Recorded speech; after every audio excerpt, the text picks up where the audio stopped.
নামাচ্ছে কেন? এ বক্কর ভাই, বাড়ি কি ভাবির সাথে গন্ডগোল করে আইছো নাকি? বুঝলাম না তো। আর কি এমন কথা কবা যে ইন্ডা কিনে আসলে কও? কথা আছে তোর সাথে আমার। ওরে ভাই, কথা আছে কই কই তো নিয়ে আসলে এই পর্যন্ত। কি কথা কও দিনি?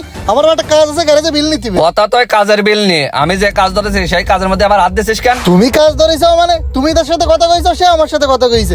তোমার দিয়ে সে কাজ করায়নি, আমার দিয়ে কাজ করাইছে। তা কি হইছে? তুই কাজ ধরেছিস তাতে আমার দুঃখ নেই, যে কাজের বিল 1.5 লাখ টাকা সে কাজ তুই 1500 টাকা কিভাবে করলি? কেন 1500 টাকার কাজ, তাই আমি 1500 টাকায় করে দিছি। 2 দিন কাজ শিখে পারছিস না, এর মধ্যে 6-9 করা শুরু করে দিছিস। ওই যে কাজ করে দিছিস 6-9 হয়ে গেলে যে গ্যারেজের বদনাম হবে। তুমি কথাটা কইলে কি গ্যারেজের বদনাম হবে? আমি যে কাজটা করেছি এতে আরো গ্যারেজের শোনা। ওই লোক ফিরে যায় যদি অন্য মিস্ত্রির দিয়ে করে, তো অন্য গ্যারেজের ও লোক কি জীবনে আর তোমার গ্যারেজে আসতো কওদিনি? যাই গ্যারেজ দেওয়ার জন্য জাগা মাকা বাঁচলি না, যাই আমি তোর একটু উপকার করলাম, তুই আমার নামে এরকম করে বদনাম করলে দাঁড়া, আমি জাগার মহাজনের কয়ে তোর এক্ষুনি সরানোর ব্যবস্থা করতেছি। ভাই, গাড়ির জগতে কিছু স্বার্থলোভী মানুষ আছে যারা অন্যকে ঠকিয়ে নিজে লাভবান হওয়ার চিন্তা নিয়ে করে। আর আপনি যদি সততার সাথে কাজ করতে চান তাহলে আপনি হয়ে যাবেন ওদের পথের কাঁটা।